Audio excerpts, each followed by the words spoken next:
dihargai sebab orang Melayu dia kata miskin, ya, dan dipandang rendah kerana miskin.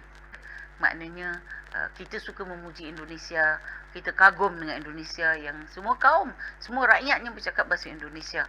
Sistem pendidikan Malaysia memang lebih baik dari Indonesia karena menggunakan bahasa asing. Tapi ingat, sistem pendidikan Malaysia gagal menyatukan rakyatnya. Ada yang menggunakan bahasa Inggris, bahasa Mandarin, bahasa Arab, dan lain-lain. Tentu ini bagian dari kegagalan sistem pendidikan Malaysia untuk memartabatkan bahasa Melayu sebagai bahasa nasional. Kegagalan ini merupakan lemahnya sistem di Malaysia. Mereka gagal menghapus sekolah-sekolah berdasarkan kaum. Mereka juga gagal menjadikan bahasa Melayu sebagai bahasa pengantar di perguruan tinggi. Bahkan lebih parahnya lagi, mereka masih menggunakan bahasa Inggris di perguruan tinggi negeri di beberapa mata kuliah seperti sains dan matematika. Kita semua tahu bahwa bahasa Melayu memang belum layak sebagai bahasa ilmu karena bahasa Melayu tidak dirancang di bidang keilmuan. Sedangkan bahasa Indonesia, istilah-istilah sains dan matematika bahkan di bidang keilmuan lainnya diciptakan oleh Badan Pengembangan Bahasa Indonesia. Kita juga tahu bahwa Malaysia telah beberapa kali mengganti nama bahasa kebangsaannya. Dari bahasa Melayu, diganti bahasa Malaysia, diganti lagi ke bahasa Melayu, dan diganti lagi ke bahasa Malaysia. Tahun 2007 diganti lagi jadi bahasa Melayu. Kegagalan ini akibat lemahnya sistem di Malaysia. Mereka gagal menghapus sekolah-sekolah berdasarkan kaum. Mereka juga gagal menjadikan bahasa Melayu sebagai bahasa pengantar di perguruan tinggi. Dan ini kesalahan mereka sendiri. Sejak mereka dimerdekakan, mereka lebih memilih mengikuti sistem yang dibuatkan Inggris. Karena kegagalan ini pula munculnya konsep ala Melayu, Mahawangsa Melayu, dan bahasa Melayu Honda. Bahasa Melayu Supra maksud Mimin. Konsep ini diciptakan oleh para profesor Malaysia hanya untuk menyaingi dan bisa membusungkan dada kepada etnis lain di Malaysia, seperti Cina dan Tamil India. Namun konsep ilusi ini tidak akan hebat dan besar jika tidak melibatkan bangsa Indonesia.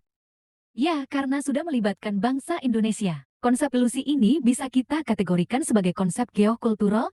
Tujuannya jelas untuk mengaburkan kepemilikan kebudayaan nasional Indonesia, termasuk bahasa. Karena kehebatan sebuah bangsa ada pada sejarah dan budaya itu sendiri. Dan Indonesia punya semua itu. Berbicara sejarah, kita punya kerajaan-kerajaan besar di masa lalu. Berbicara budaya dan bahasa, kita juga punya. Mimin kasih contoh, jika kaum Cina berbicara soal kehebatan leluhur mereka di masa lalu, bangsa Melayu Malaysia juga bisa membanggakan leluhur bangsa Indonesia. Jika bangsa Cina membanggakan tembok Cina yang ada di Tiongkok, bangsa Melayu Malaysia bisa menyebut Borobudur dan Prambanan adalah hasil karya bangsa Melayu di masa lalu. Jadi itu contoh kasarnya. Rakyat Indonesia itu tidak masalah jika kaum Melayu Malaysia membanggakan hal-hal seperti itu. Boleh saja mereka membanggakan Borobudur, Majapahit, Sriwijaya, dan lain-lain.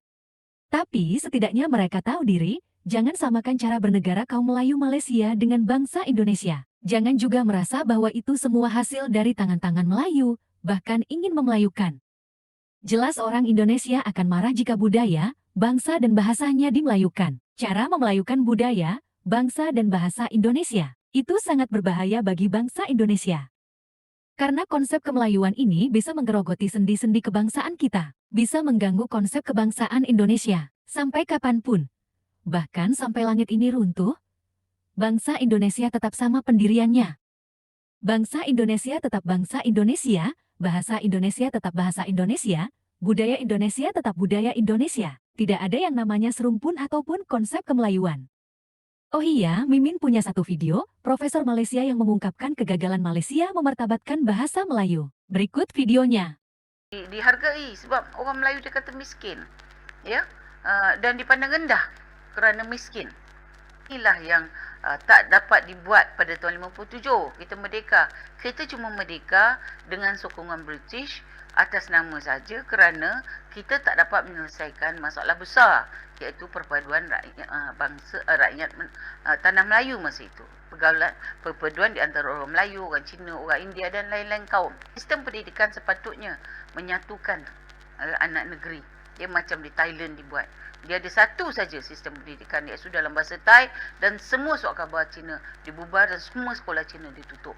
Satu saja, iaitu sekolah kebangsaan yang menggunakan bahasa Thai. Itu juga Indonesia, menggunakan bahasa Indonesia. Semua surat khabar Cina ditutup. Tetapi kita di tanah Melayu tidak. Sekolah Cina terus berkembang, dibiarkan sebab ada tekanan politik. Kalaulah kita iktiraf sekolah kebangsaan sebagai sekolah negara kita, ya, sekolah yang ditanggung oleh kerajaan, maka sepatutnya kita ada guna satu bahasa pengantar saja, ya. Dan sekarang pun kerajaan telah ambil sekolah-sekolah vernacular Cina itu dibagi apa kita kata bantuan-bantuan. So dari segi bantuan mereka terima, tetapi dari segi pelaksanaan dasar pendidikan negara itu mereka tak terima. Ini longgarnya kerajaan kita ataupun ironinya kita kata, benda yang agak membingungkan, ya. Dan bagaimana pula kementerian kita sejak daripada merdeka sampai sekarang gagal untuk melaksanakan dasar pendidikan kebangsaan. Kenapa? Jadi tak mungkin sekolah vernacular Cina ini dapat ditutup pada masa sekarang. Memang tak boleh tutup. Jadi bagi saya ini memang satu perjuangan yang gagal. Jadi sebagai rakyat Malaysia yang mengkaji sejarah pendidikan negara, saya rasa sedih, ya.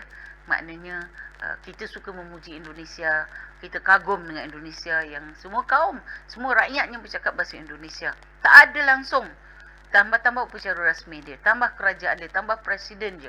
Di United Nations pun jumpa dengan orang luar pun mereka cakap bahasa Inggeris, bahasa Indonesia kan. Ya, dan mereka tegas sebagai satu bangsa yang bermaruah. Indonesia juga orang Cina ada menguasai ekonomi, tetapi mereka telah dinationalize kan dengan bahasa Indonesia.